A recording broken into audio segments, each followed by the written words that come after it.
करे इंतजार राह नानी रेखे।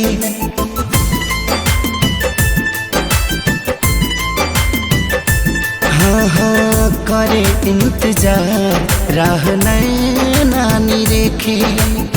चाहता नहीं हम तोहके केहू न देखे। ऐसे कौवा दबा के आई हा,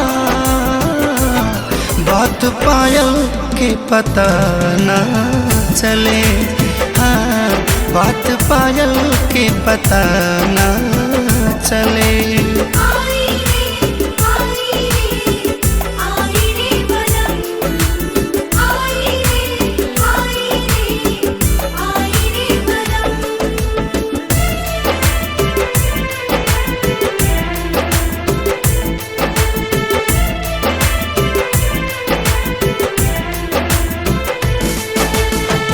प्रीति के घटा बन के छा जाई हमन में। खुशबू लुटैहा नेह के चमन में।